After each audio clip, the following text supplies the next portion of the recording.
Hi, I hope you're all doing well. So for this video, I'm going to be showing you the scriptures which prove that God clothed many of his corrupted angels in the flesh of man.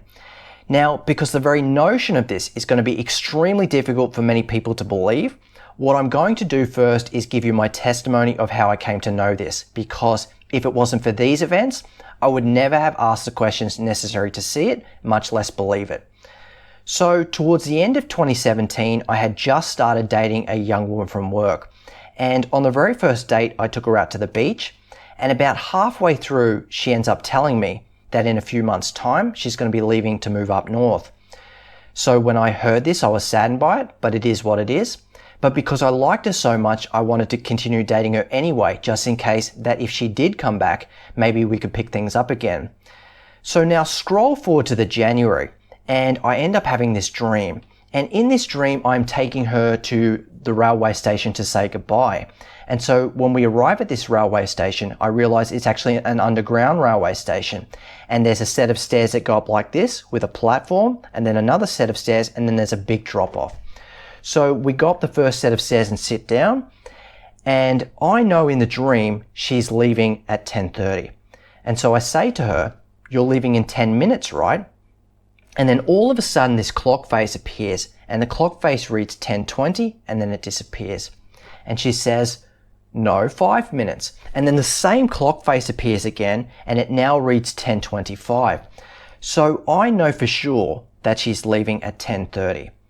After this, I look deeper into the complex, and I realize we're not actually at a railway station at all. It's a hospital, and there's a big set of double doors out in front with a door on each side, and there's nurses coming in and out, and then are essentially ferrying in patients. So we sit there and we wait for a while, and eventually this nurse comes out, and she says, "Sarah Connor, please." And when I hear this, I say, "That's you." And she goes, "Oh, okay." And then she stands up, and she goes down this set of stairs, drops off the ledge, and then follows this nurse through the double doors. And then not long after this, the dream ends.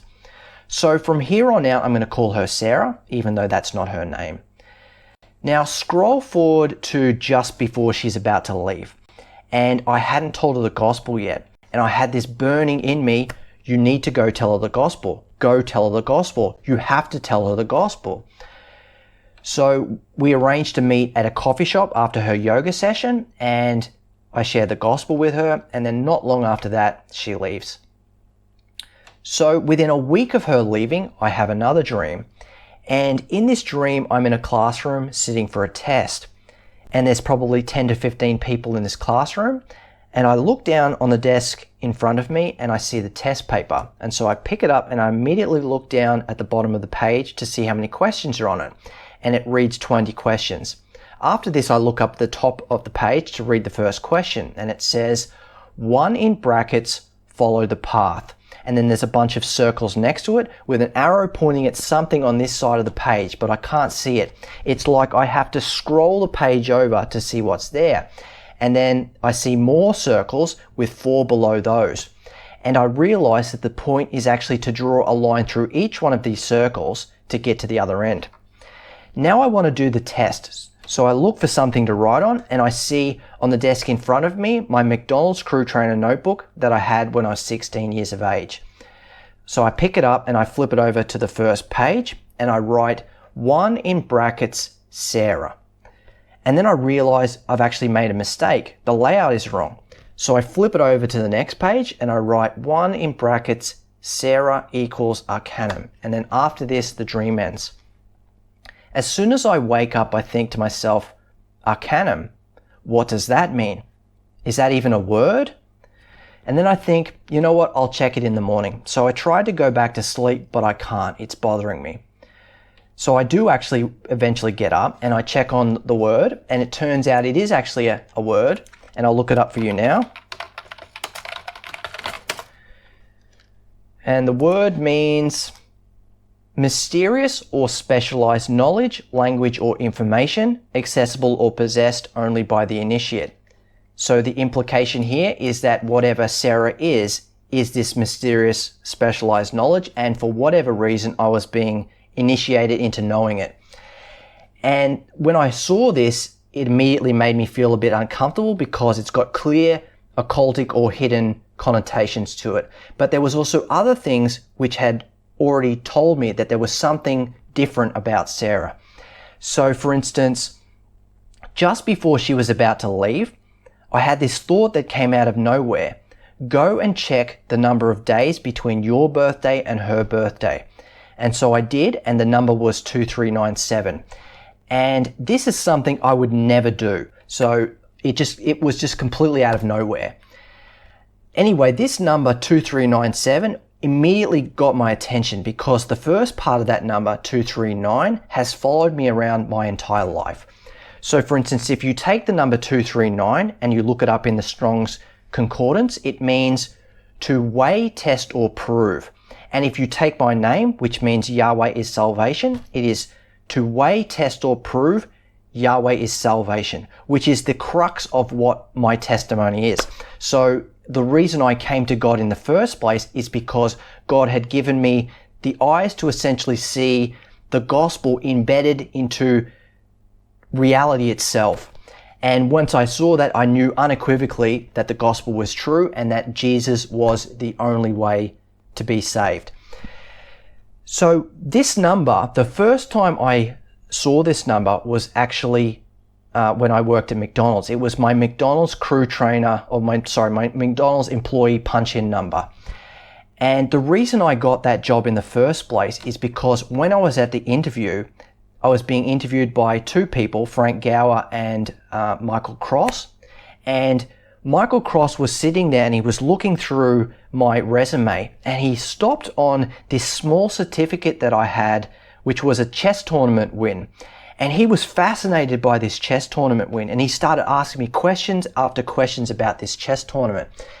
And looking back, I know with absolute certainty that I was actually given this chess tournament win by God. So the backstory is I was within one move of losing the game and I didn't even see it.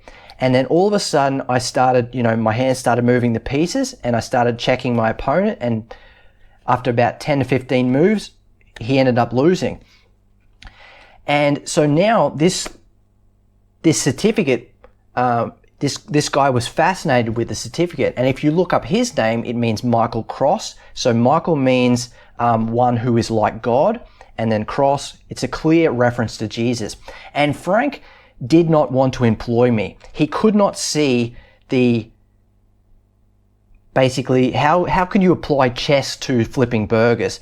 But Michael was so insistent on it, Frank was just like, you know what, okay, we'll hire this guy anyway. And so that's how I got the number in the first place. So when I saw this number 2397, I immediately thought to myself, okay, there is something here and I need to pay attention to it. So now scroll forward to the October, and it's October 27th. And I end up having another dream. And in this dream, I've got my play school toy glowworm that I had when I was 6 years of age. And this glowworm's name just so happens to be the same name as her, so it's Sarah. And there's a whole backstory behind this glowworm, but for the sake of time, I'm not going to tell it. And when I see this glowworm, it's not glowing anymore, and it's all cracked up like a dried out riverbed, and part of its side is missing. And when I see it, I am filled with sadness, and I immediately cry out its name. And the type of sadness it is like someone has died. And so I've cried out this glowworm's name, and then I look up at its nose and I realize the nose is pushed in. So I reach up inside and then I push the nose out. But then there's nothing more I can do for it. So at this point, I just basically watch it until the dream ends. Now, when I wake up, I immediately know that this dream is talking about Sarah. So I contact her and I ask her, how are you doing? Are you okay? And she responds back that she's fine, everything's okay. But after this, I start to think about what this dream means. And I realize that I've been given a message to tell her, and the dream itself is showing me what the result of the practices that she was into is doing to her. So she was into the yoga, the Reiki, stuff like that. And it was essentially sucking the life out of her. And so I'd been given this message to tell her, but I didn't want to tell her because no one wants to hear something like that. So what I did next was I prayed about it. And so I did my prayer, and then I sat down to read my Bible, and I opened it up, and the very first scripture that I see is Ezekiel 33. And if anyone has ever read that, you know that if you have been given a warning basically to tell someone and you don't tell that person's blood is on your head. So I wrote up this interpretation, and on the 30th, I sent that interpretation off. Now, bear in mind that in the very first dream, I was told that Sarah was leaving at 10:30. And I realized when I was sending that dream off that it was now October 30th or 10:30. And so I knew that she was leaving. Now, the very next morning, I have another dream. And in this dream, I'm sitting in its big church auditorium with red seats. And the podium is actually in a very strange position. So it's off. It's not on the stage where you would expect. It's down in the lower right, just towards where the exit is. And my dad is sitting about 4 rows behind me. And my sister is sitting on my right. My mum is on my left. And I turn to see who's next to my mum. And it's Sarah. And I'm happy when I see this. So I want to talk to her, but the service is starting. So we all pull out our songbooks. And the song that's chosen is called God's Loyal Love. So we all start singing this song, and I turn to Sarah and I see that she's actually got a songbook as well, and she's singing. And I'm happy about this because bear in mind she's into the New Age practices, and here she is, singing one of the worship songs. So after the song finishes, the service is finished, and I want to talk to her. So I turn to her and I call out her name, but she's busy packing up her stuff. So I think to myself, you know what? I'm going to wait until she's finished. So I wait, and she finishes with her bag, and then she goes down to the row in front, and then she comes along in front of me, and as she's passing me, I call out her name again, but she just keeps on walking. And I realize now that she's ignoring me. So I turn to my mum and I say, this is so frustrating. And mum doesn't say anything. She just looks at me with this big blank look on her face. But while this is happening, my sister has actually got up and she's gone behind me, and she's now standing between me and my mum. And she turns to me and she says, don't worry, before all this started, I spoke to Sarah and she told me that she loves you.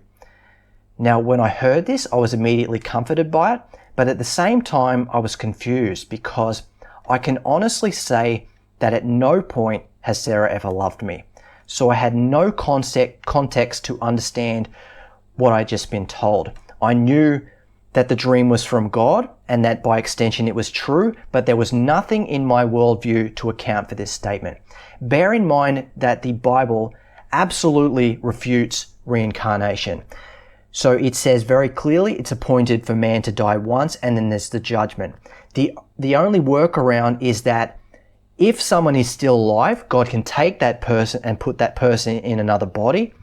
And he can do that. It's the same way as grafting, essentially. So if you have a branch that still has the life in it, you can regraft it into another tree. But as soon as that branch is completely dried out, so it's dead completely, you can no longer graft it into any tree. It has to be discarded. So that is the Bible's view on what happens to you once you die. Now, scroll forward to a year and a half later, and I was watching this lady's testimony, and she was recounting her childhood, and she ends up saying this really curious statement. She says that she didn't like earth life because she remembers a time when she used to live with Jesus in the pre-existence, when they all took on flesh bodies and came to the earth. And when I heard this, I immediately thought this woman was deceived, so Satan was deceiving her. But then all of a sudden, I remembered the dream that I was given a year and a half earlier, and what she was saying made sense. Like it was connected to that dream, and certainly it would explain that dream. So I continued to watch her testimony, and it was a fascinating testimony. It was a really good testimony. And then after I finished, I thought to myself, okay, if what this woman is saying is true, there must be evidence for it in the scriptures. And as soon as I ask that question, scriptures start coming into mind. So Psalms 82, Revelation 12, the specific wording that God made with Abraham for his covenant, so the covenant that God made with Abraham, Later I would find Jeremiah 1 and much of the book of Daniel. Like big chunks of the book of Daniel is about this stuff. But I know that the devil is crafty, and so what I did next was I prayed about it. I said, okay, this lady is telling me this story. My dream is now telling me the same story. The scriptures are also confirming to me this story. Do I have the right of it? Show me, God, in a way that I know unequivocally that this is true and that this is you that's speaking to me. And then immediately that next morning, I have another dream. And in this dream, I'm shown a very specific sequence of events that occur in the air above my town that I live in, as well as later it transitioned to my house and then my street and the street immediately neighboring my street. And afterwards, when I looked up the meaning of the names of the streets that I live on, I looked up the names of the people who I interacted with in that dream, as well as the street numbers of the houses in the Strong's Concordance. It was this story. So he had literally embedded it into the very street that I lived on. So at that point, I knew without any shadow of a doubt that what I was being told was true and that I had the right of it. And also because the level of control needed to confirm all these events was nothing short of you needed to be all-knowing and basically all-powerful. And I know that the devil is a lot of things, but he is not all-knowing or all-powerful.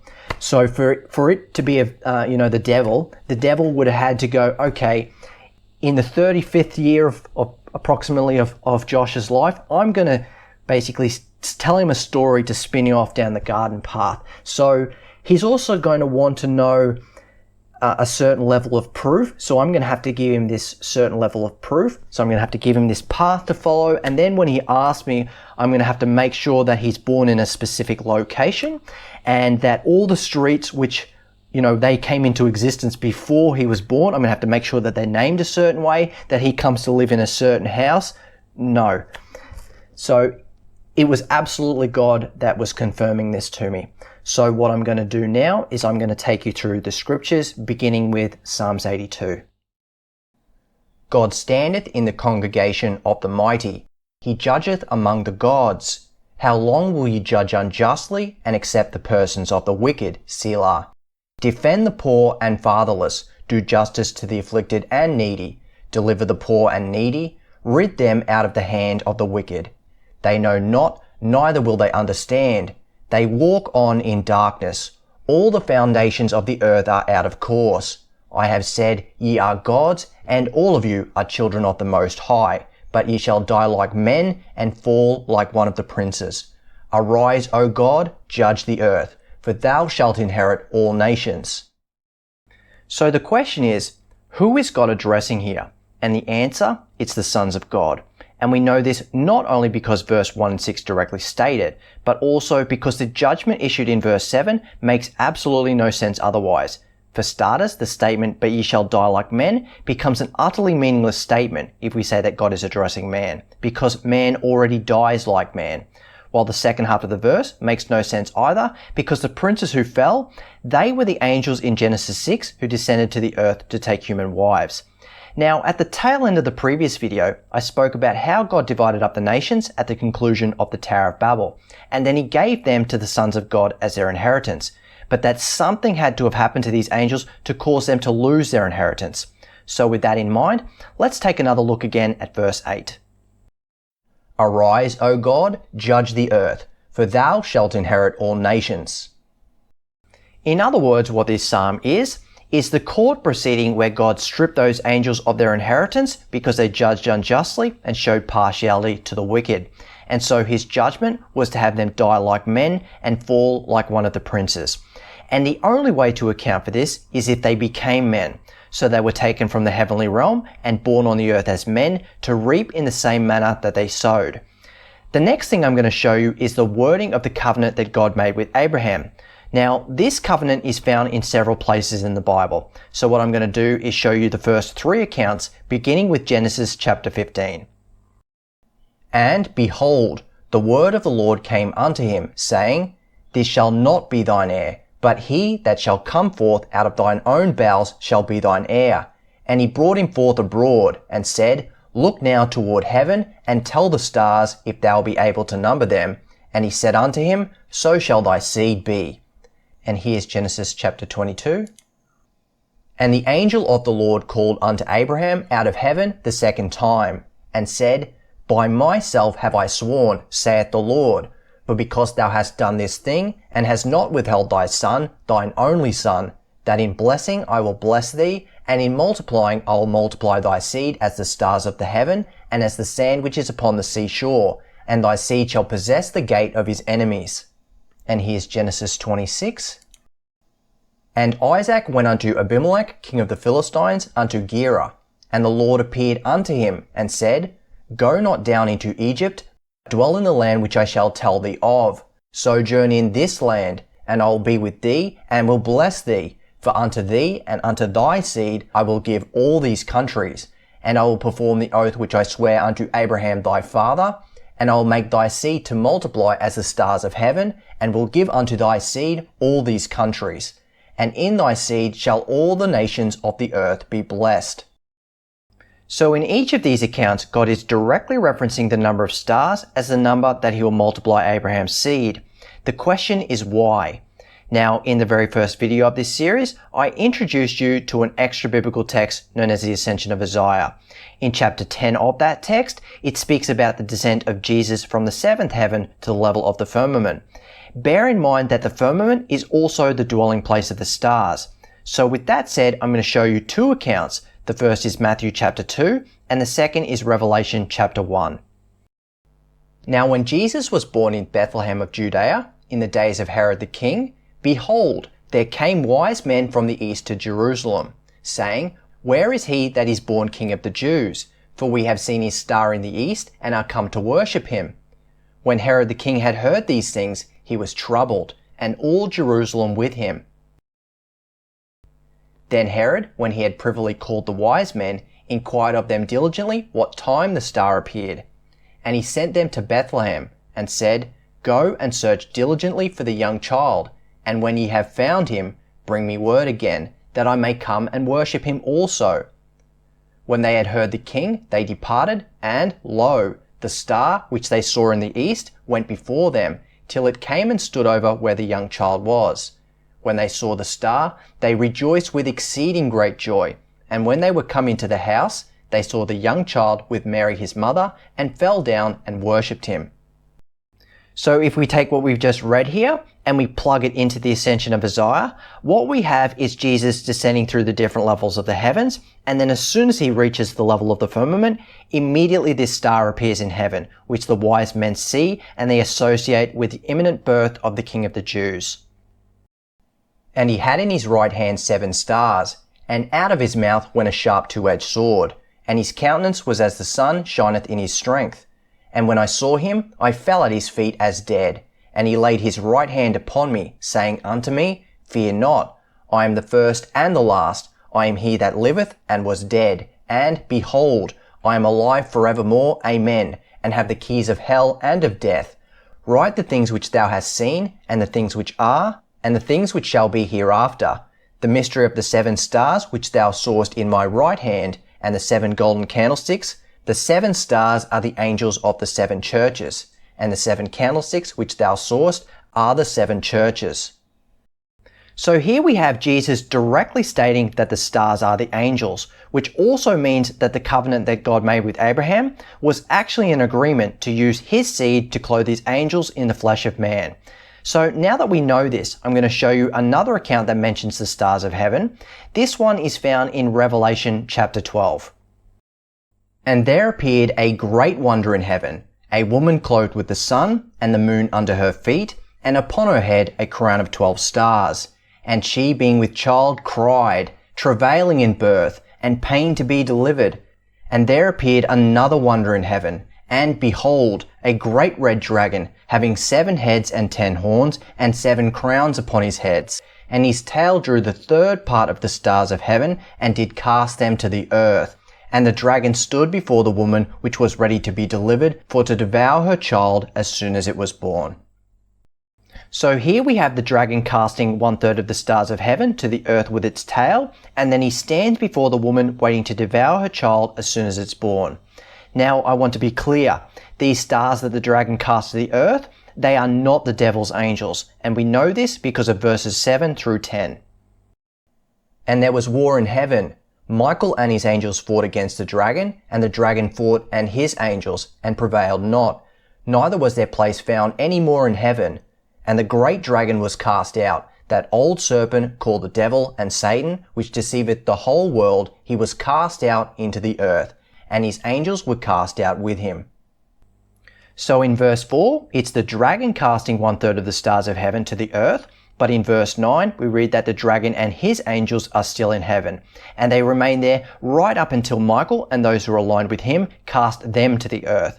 So we have 3 groups of angels. One is aligned with the dragon, another is aligned with Michael, and finally we have the ones who the dragon casts to the earth. And I heard a loud voice saying in heaven, Now is come salvation and strength and the kingdom of our God and the power of his Christ, for the accuser of our brethren is cast down, which accused them before our God day and night. And they overcame him by the blood of the Lamb and by the word of their testimony, and they loved not their lives unto the death. Therefore rejoice, ye heavens, and ye that dwell in them. Woe to the inhabitants of the earth and of the sea, for the devil is come down unto you, having great wrath, because he knoweth that he hath but a short time.